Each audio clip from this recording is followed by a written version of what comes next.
নমস্কার বন্ধুরা, গৌতমের সাথে চ্যানেলে আপনাদের স্বাগত জানাই। চলে এসেছি আর একটি নতুন ব্লগ নিয়ে আপনাদের কাছে।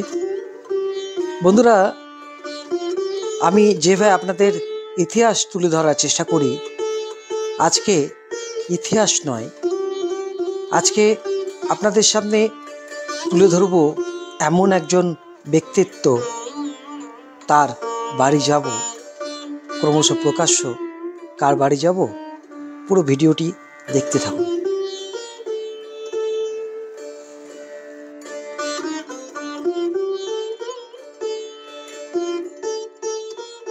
বন্ধুরা, আমরা চলে এসেছি আজকে দুর্গাপুরে। চলুন আপনাদের আজকে যার বাড়িতে আমরা এসেছি এবং এখন এই মুহূর্তে উনি কী করছেন একবার বেল টিপে দেখা যাক, তারপরে আপনারা বুঝতে পারবেন সেই স্বনামধন্য ব্যক্তিত্ব।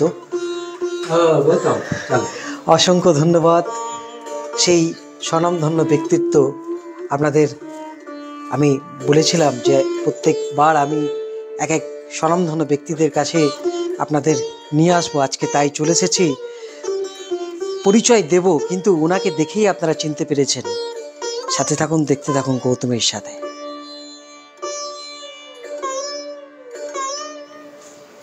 পণ্ডিত পূর্ণেন্দু বন্দ্যোপাধ্যায়, জন্ম বাঁকুড়া জেলার মেজিয়া গ্রামে 1956 সালে 8ই নভেম্বর। মেজিয়া হায়ার সেকেন্ডারি স্কুলে, তারপর রানীগঞ্জ টিডিবি কলেজ এবং বর্ধমান বিশ্ববিদ্যালয় থেকে বাংলা ভাষা ও সাহিত্যের স্নাতকোত্তর ডিগ্রি, প্রয়াগ সঙ্গীত সমিতির সঙ্গীত প্রভাকর ও প্রাচীন কলা কেন্দ্র থেকে যথাক্রমে সঙ্গীত বিশারদ ও সঙ্গীত ভাস্কর পরীক্ষায় সর্বভারতীয় স্তরে মেরিট সার্টিফিকেট লাভ করেছেন। সঙ্গীতের প্রাথমিক শিক্ষা অগ্রজ পণ্ডিত অমিয় কুমার বন্দ্যোপাধ্যায়ের কাছে, তারপর পণ্ডিত গোকুল নাগের শিষ্য অঞ্জন দাশগুপ্ত, বিষ্ণুপুরের সুরেন্দ্রনাথ বন্দ্যোপাধ্যায়ের শিষ্য ষষ্ঠী রায়ের কাছে সেতারের হাতেখড়ি হবার পর দ্বারভাঙা পাঠক ঘরানার বিখ্যাত শিল্পী পণ্ডিত বলরাম পাঠকের কাছে নাড়া বাঁধেন।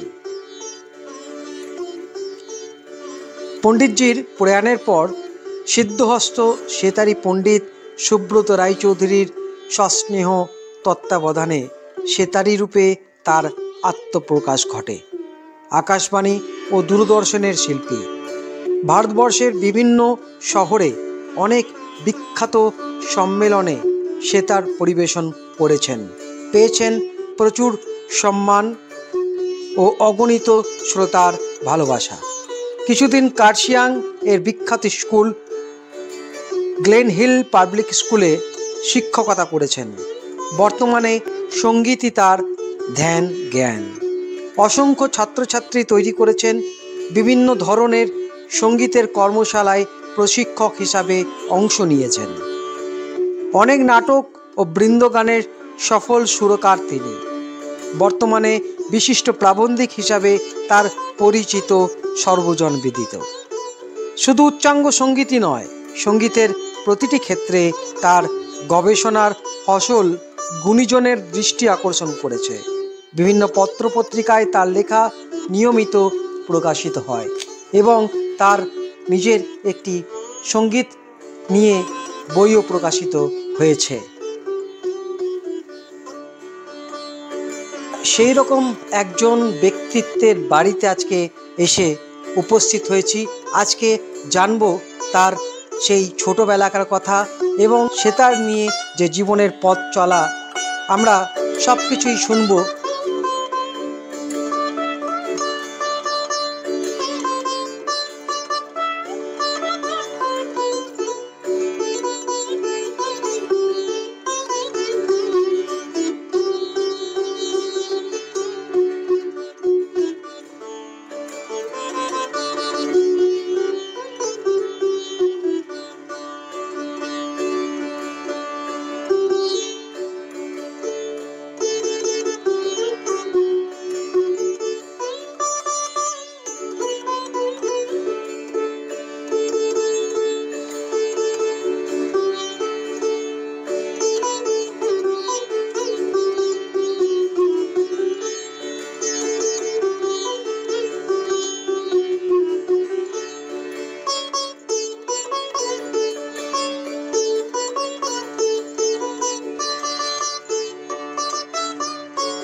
আপনাকে স্বাগত জানাই গৌতমের সাথে এই চ্যানেলে, এবং আপনি আপনার এত ব্যস্ততার মতো যে সময় দিলেন তার জন্য অসংখ্য ধন্যবাদ।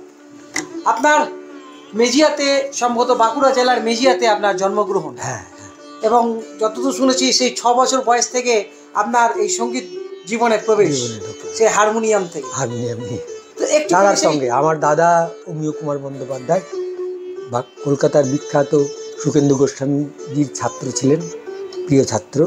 তো তিনি তো সারাদিন কাজ করেছে, সন্ধ্যাবেলায় যে স্নান করে বসতেন, রাত্রি কত হতো ঠিক নেই, আমি ঘুমিয়ে পড়তাম, উনি রেয়াজ করে যাচ্ছেন, এর ব্যাপার ছিল। আচ্ছা, তো সেই যে তিনি তখনকার দিনে 2 টাকা মাত্র পয়সা নিতেন, শুধুমাত্র ওই যন্ত্রপাতিগুলো সারাবার জন্য, তার জন্য কোনো গানের শেখার জন্য কোনো পয়সা নিতেন না। অমিয় কুমার বন্দ্যোপাধ্যায়, বিপুলবাবু বলেই জানতো সবাই তাকে ওখানে।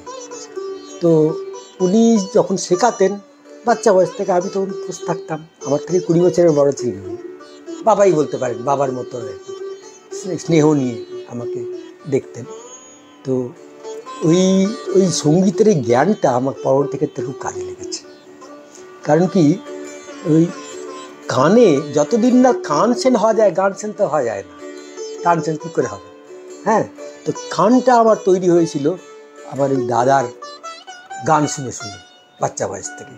তার ফলে করতাম যে সবাই হারমোনিয়াম বাজাতে ভয় পেত, আমি দেখতাম হারমোনিয়ামের আঙুলটা চলছে।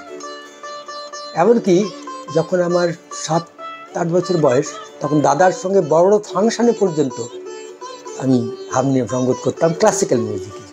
মানে বড় বড় রাগ সঙ্গীত, আগেকার দিনে তো রাগ সঙ্গীত তো 1.5 ঘন্টা 2 ঘন্টা করে হতো। তো ওতে আমি কিন্তু সাবলীল ছিলাম, রাগ বুঝতে না পারলেও শুধু রিডের ওই দাদার গলার ওঠা পড়ার সঙ্গে সঙ্গে আমার হারমোনিয়াম কিন্তু চলতে আরম্ভ করেছিল। পরবর্তী ক্ষেত্রে রাগ বুঝতে আরম্ভ করি যখন ক্লাসে বসতাম। দাদা বড় বড় সিনিয়র স্টুডেন্টের যখন গান বাজনা করতেন, তখন তো আমি পাশে বসে থাকতাম। তখন থেকে আমার ওই শিক্ষা বলতে জিনিসটা যেটা তৈরি হলো। তারপরে তো ক্লাস 8 বোধহয়, তখন আমার পিসিমার বাড়ি বাঁকুড়াতে। তো পিসিমার বাড়িতে তখন বড় বড় শিল্পীরা আসতেন। দাদা, আমার পিসতো দাদা দাসুদা, অজিত গাঙ্গুলি, তখন বাঁকুড়ার মেয়র ছিলেন।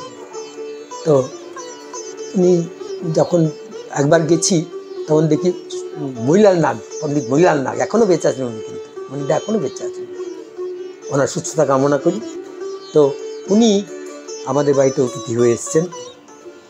সেই সময় ওনাকে ফাংশানের দেখে, এবং তার 2 দিন সেবা করার সুযোগ পেয়েছিলাম, এমনকি তেল মাখানো পর্যন্ত ফাংশানের দেখে। আপনার এই বাড়িতে প্রচুর স্বনামধন্য প্রচুর এবং সবাই আমার বৌদির হাতের খাবার খেয়ে খুব নাম করে সবাই গেছে।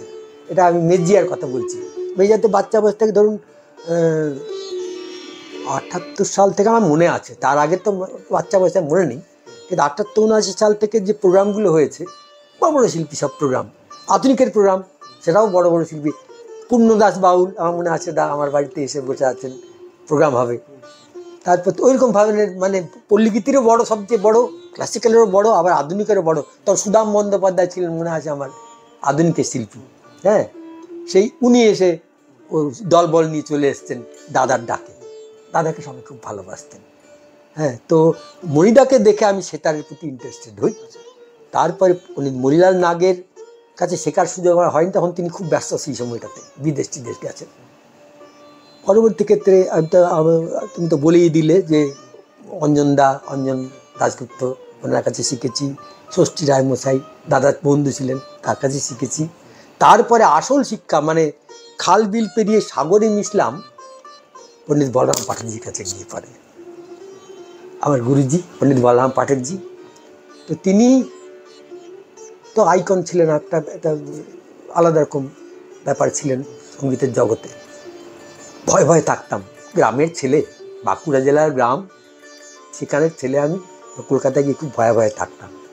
কিন্তু উনি খুব আদর করে আমাকে সব শেখাতেন। আমার মনে আছে 3.5 বছর ধরে ইমন শিখেছিলাম একমাত্র, শুধু ইমন ডাকটাই আমি 3.5 বছর শিখেছিলাম। এখনকার দিনের ছেলেদেরকে যদি আমি বলতে যে 3 মাস শেখো এই জিনিসটা, বাবা 3 মাসে একটা জিনিস দিলেন, এরকম মনে হয় এখনকার দিনে। আমাদের আমলটা একটু আলাদা রকম ছিল। এবং কি আমি মনে আছে, বাবুজি বলতাম ওনাকে, আমি মানে বাবাই বলতাম আর কি, আমার গুরুকে।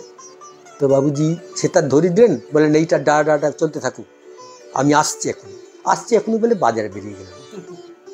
থামা চলবে না, গুরুমা আছেন, এখনই বলে দেবে যে থেমেছে।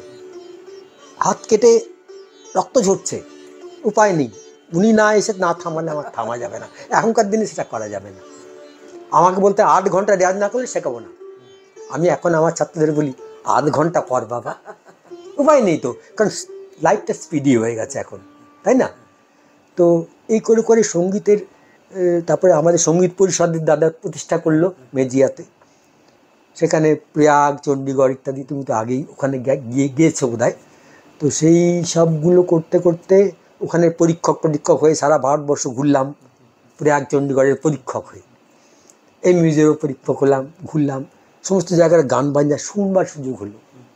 আর গুরুজির সঙ্গে থাকতে কি হয়েছিল না, বড় বড় শিল্পীদের পেছনে পেছনে ঘোরা, মানে আমার গুরুজি তো রবিশঙ্করজি, অনেক পণ্ডিত নিখিল ব্যানার্জি, হ্যাঁ আমার আইকন বলতে গেলে।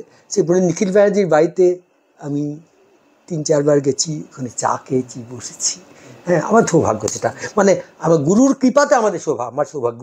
আমি পারতাম না ওই অঞ্চলে যেতে। যত শুনেছি হরিপ্রসাদ চৌরাসি ওনার সঙ্গে আপনি একই মঞ্চে বাজিয়েছেন। হ্যাঁ, বাজিয়েছি। হরিজি আছে, অনেকজনই, আরো বড় বড় যারা মহান মহান শিল্পী এখন অনেকজনই মারা গেছেন। হ্যাঁ, আমি উস্তাদ আমির খান সাহেবেরও গান শুনেছি, তার চরণ ছোঁয়ার সৌভাগ্য হয়েছে। তারপরে বড় বড় তবলিয়া যারা আছেন, এই আল্লাহ খান সাহেব থেকে আরম্ভ করে আর সব, তাদের সবাইকে চরণ ছুঁয়ে প্রণাম করেছি। তাদের আশীর্বাদের হাত আমার মাথায় রেখেছেন। এর জন্য ওই জন্যই হয়তো আজকে আমাকে কলকাতার লোকেরা, বাইরের লোকেরা লাইফ টাইম অ্যাচিভমেন্ট পুরস্কার দিচ্ছে, এই জন্যই হয়তো। এটা খুব ভালো খবর, সুখবর। হ্যাঁ, যে উনি আর কিছুদিনের মধ্যে লাইফ টাইম অ্যাচিভমেন্ট অ্যাওয়ার্ড, এই ব্যাপারে যদি একটুখানি বলেন। হ্যাঁ, হঠাৎ করে একটা ফোন পেলাম, আমাদের বাংলার গর্ব পণ্ডিত আচার্য বিশ্বজিৎ চট্টোপাধ্যায়, তার ছোট ছেলে জয়ন্তবাবু আমাকে ফোন করলেন, বলে আমি বিশ্বদেব মেমোরিয়াল ট্রাস্ট থেকে বলছি, আপনি এই বছরে আমাদের সম্মাননার তালিকায় মনোনীত হয়েছেন সেতার হিসাবে। তার আগে আমরা সিতারদের দিয়েছি, যেমন কল্যাণী রায়, বিদুষী কল্যাণী রায়, উনি পেয়েছেন, আর আপনি এই সেতার হিসাবে দ্বিতীয়বার পাবেন। আমি তো শিহরণ বোধ করলাম যে পণ্ডিত বিশ্বজিৎ চট্টোপাধ্যায় মেমোরিয়াল ট্রাস্টের পুরস্কার আমি পাবো। হ্যাঁ, এটা একটা অর্থমূল্য আছে তার। হ্যাঁ, 1,25,000 টাকা এরকম একটা অর্থমূল্য। তো আমি তো বললাম যে আমি অবশ্যই যাব। তার এই যে ওই বিশ্বজিৎ চট্টোপাধ্যায়ের নামের ট্রাস্ট যখন আমাকে ডাকে, আমি না গিয়ে থাকতে পারবো না, যত শরীর খারাপ হোক যাই হোক। আমার রিসেন্টলি আঙুলে একটা ব্যথা হচ্ছে, কিন্তু আমি সেটা ওভারকাম করে আমি বলি যাবই আমি। কারণ কি, ওই ডাক উপেক্ষা করা যায় না। তারপরে তো একটা ইমেল পেলাম, ওদের অফিসিয়াল যেটা ইমেল, যে আপনাকে এত তারিখে এইখানে আসতে হবে, এই পুরস্কার আপনাকে দেওয়া হবে, এত টাকা দেওয়া হবে, হ্যাঁ, এই সময় আপনি এলে পরে আমরা পালিত হব বলে একটা ইমেল এলো। এবং আপনার বিভিন্ন দেশের বিভিন্ন প্রান্তে, বিশেষ করে কার্শিয়াং থেকে পাহাড় এলাকা থেকে প্রচুর ছাত্রছাত্রী, যে কারণে এই পুরস্কার আপনি পাচ্ছেন সম্ভবত। ওই লাইফ টাইম অ্যাচিভমেন্ট বলতে ওনারা বুঝেছেন যে সঙ্গীতের প্রচার এবং প্রসার আমার বাচ্চা বয়স থেকে উদ্দেশ্য ছিল, দাদার উদ্দেশ্য ছিল। আমার দাদা পণ্ডিত অমিয় ব্যানার্জি, তার উদ্দেশ্য ছিল গ্রামে গঞ্জে ক্লাসিক্যাল মিউজিক ছড়িয়ে দাও, যে কোনো প্রকার হোক, গ্রামে গঞ্জের লোকরা যেন এই তানপুরা এটা সেতার এটা যেন চিনতে পারে, গিটার না বলে তানপুরাকে, সেতারকে যেন গিটার না বলে। এইগুলো প্রচারের জন্য আমি কি না করেছি, সমস্ত যেখানে গেছি সেখানেই প্রথম যখন ইয়ং বয়স ছিল আমার, সেতার নিয়ে গ্রামে গঞ্জে ঘুরেছি। ঠিক ওয়ার্কশপ বলবো না, এই দেখো এটা সেতার ভাই, এটা বাজে, হ্যাঁ, বাজিয়ে দেখেছি। আর সেতার জীবনে আমরা 50 বছর হয়ে গেছে প্রায়। হ্যাঁ, ওই যে বললাম ক্লাস 8 থেকে ধরেছি, 50 বছরের আমার সেতার জীবন হয়ে গেছে। এই বছরই 50 বছর হলো ফাংশন করতে বলে। 17 সালে আমি প্রথম ফাংশন করি। হ্যাঁ, আজকে আমার 67 বছর বয়স, তাহলে 50 বছরই। হ্যাঁ, ঠিক ঠিক ঠিক। সেতারে ওনার 50 বছর পেরিয়ে গেল। প্রচুর দেশ জুড়ে প্রচুর ছাত্রছাত্রী, এবং যেটা ক্যালিফোর্নিয়ার থেকে আপনার বিভিন্ন বিদেশের চ্যানেলগুলো থেকে লাইভ আপনার টিভিতে লাইভ প্রোগ্রাম প্রোগ্রাম করেছে, হ্যাঁ। হচ্ছেও বিভিন্ন জায়গার। এবং আপনার তো শুধু লাইফ টাইম ইউকেতে গর্জাস রেডিও থেকে আমার প্রোগ্রাম হয়েছে, ইউকে থেকেও প্রোগ্রাম করেছে, অনেক জায়গা থেকে আমার, মানে দেশ ছাড়িয়ে বিদেশের মানুষরাও আপনাকে হ্যাঁ একই নামে চেনেন। তারপরে কোনো কোনো জায়গায় দেখছি আজকাল সব বেরিয়েছে না ইউটিউবে, হ্যাঁ, হ্যাঁ। ইউটিউবে দেখি অনেকজন আমার বাজনাটা নিয়ে অন্য জায়গায় বাজাচ্ছে, দেখাচ্ছে, করছে। আমি ওসব করতে পারি না কিছু, আমি বুঝি না ব্যাপারগুলো ভালো করে, মানে এইগুলো নিয়ে আমি এখন অতটা ইয়ে নয়। এবং আপনি তো বিভিন্ন পুরস্কারে ভূষিত হয়েছেন, হ্যাঁ, বিভিন্ন। আমি সবচেয়ে আমার ভালো লেগেছে যখন দিল্লি থেকে আমি পণ্ডিত নিখিল ব্যানার্জি স্মৃতি স্মারক পুরস্কার পেলাম। ওটা পেয়েছিলাম আমি 2021 সালে। তারপরে পেলাম মা অন্নপূর্ণা দেবীর নামাঙ্কিত একটি পুরস্কার, সেটি আবার খুব ভালো, নামটাও খুব, যদিও আমি নিজেকে সেটা মনে করি না, সঙ্গীত কলা রত্ন পুরস্কার। শেষ করার আগে আপনি তো প্রচুর ছাত্রছাত্রীদের শেখান, কিন্তু নতুন শিক্ষার্থীদের উদ্দেশ্যে কি বলতে চান আপনি? এখন তো ওই যে বললাম, এখন তো আর বলা যাবে না 8 ঘন্টা রেয়াজ করতে হবে নাহলে শেখাবো না, বলা যাবে না, কারণ তাদের অনেক চাপ, অনেক প্রেশারের মধ্যে থাকতে হয় ছাত্রছাত্রীদের। তাই জন্য আমি বলি, যে যাই করো, সে তুমি ডাক্তার ইঞ্জিনিয়ার হও, আর যাই হও, উকিলই হও, ব্যারিস্টারই হও, কিন্তু একটা সঙ্গীত কিংবা সাহিত্য কোনো কিছুর মধ্যে যদি তুমি থাকো, তাহলে তোমার যে পেশায় তুমি আছো সেই পেশাটা আরেকটু ভালো হবে। কারণ আমার মনে হয় সঙ্গীত বিশেষ করে ব্রেনকে অ্যাক্টিভ করতে খুব সাহায্য করে। আমার মনে হয়েছে যে ছেলেরা পড়াশোনাতে খারাপ ছিল, আমি তাদের মিউজিকের মধ্যে নিয়ে এসে দেখেছি, তারা কিছুদিন মিউজিক করার পর তাদের অঙ্কের মাথা খুলে গেছে, তাদের লেখার ক্ষমতা হচ্ছে। এই যে বিভিন্ন ললিত কলার যে বিভিন্ন মাধ্যম, এই বাচিক শিল্পই বলো, আর আঁকাআঁকি বলো, কিংবা গান, তবলা ইত্যাদি যন্ত্রপাতির কথা বলো, সবগুলোই কিন্তু এমন একটা ক্ষমতা আছে, ঐশ্বরিক ক্ষমতা, যদি সে ভালো করে যে সেটাকে রপ্ত করে, তাহলে কিন্তু তার যে অন্য সাবজেক্টগুলো তার আপনার থেকে ভালো হয়ে যাবে।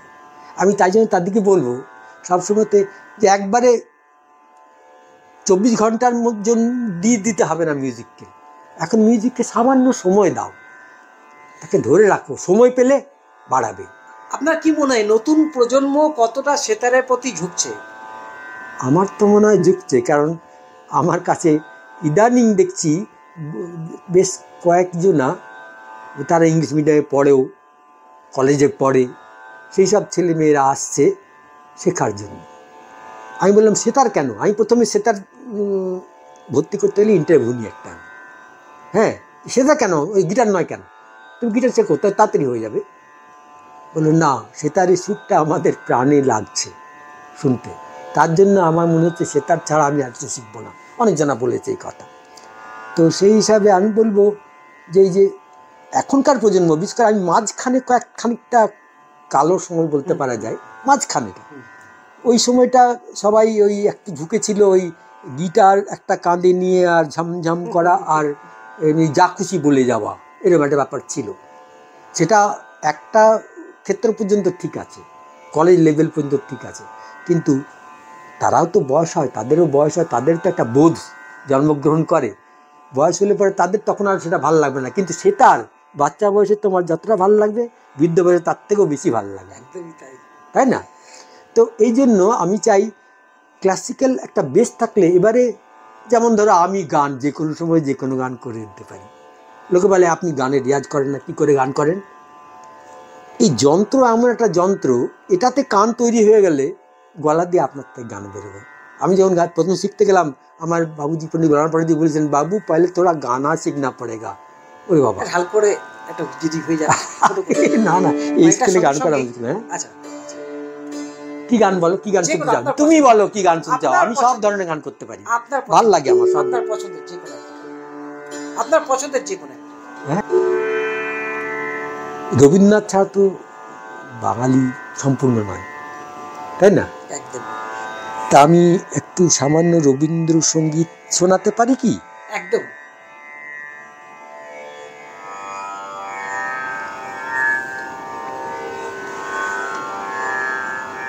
আমি খুব বড় গান মনে রাখতে পারি না, এই গানটি আমি শিখেছিলাম বলি আমরা সুশীল চট্টোপাধ্যায়ের কাছে শিখেছিলাম গানটি, রবীন্দ্রসঙ্গীত। এই গানটি আমি বললাম আমি গান মুখস্থ রাখতে পারি না, উনি বলেন ঠিক আছে 4 লাইনে গান দিচ্ছি তোমাকে। উনি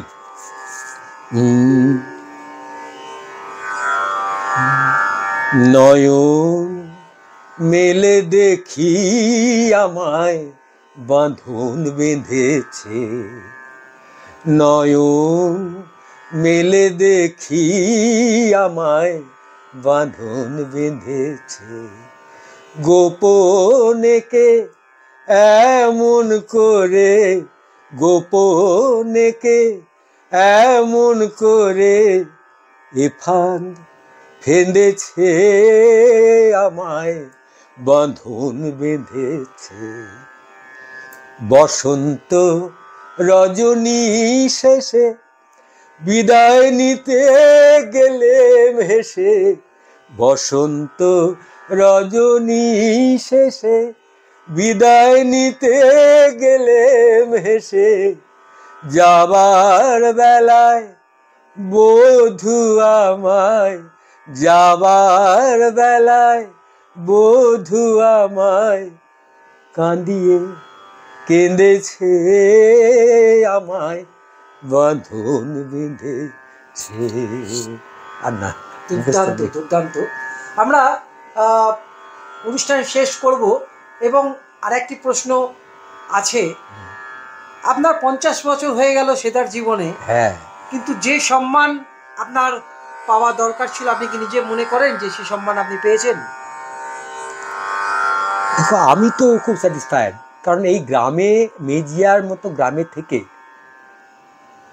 এই সেতার শিখে যে এই জায়গাটা এসে পৌঁছতে পেরেছি, এটাই আমার আমার গুরুদের অনেক কৃপা। আমার দাদা, আমার সব, আমার যে যে হচ্ছেন আমার দাদাকে বলবো আমি জীবনের ধ্রুবতারা। তিনি আমাকে না এই নির্দেশ করে দিলে আমি হয়তো এটা করতেই পারতাম না, পড়াশোনা নিয়ে থেকে যেতাম। আমি MA BEd পাস করেছিলাম, ওই একটা চাকরি করতাম, কিছুদিন পরে রিটায়ার করে যেতাম, কিছু পয়সা পেতাম, চুপ করে বসে থাকতাম, কেউ চিনত না আমাকে। এখন কিন্তু ভারতবর্ষের যে কোনো শিল্পীর কাছে গিয়ে পূর্ণেন্দু ব্যানার্জির নাম বললে একটা ও আচ্ছা আচ্ছা বুঝতে পেরেছি, পূর্ণেন্দু ব্যানার্জি তো সেটারই, হ্যাঁ, এই কথাটা শুনতে পাবো আমি।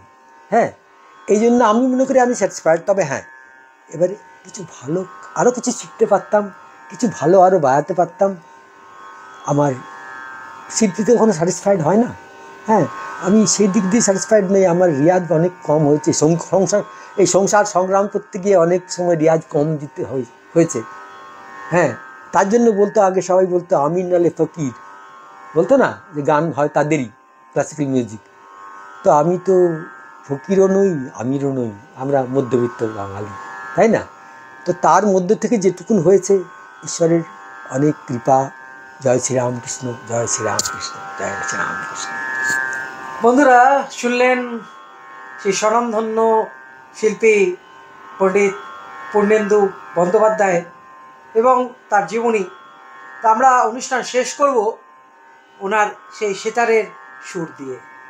আপনারা সাথে থাকুন, দেখতে থাকুন পরিতমের সাথে।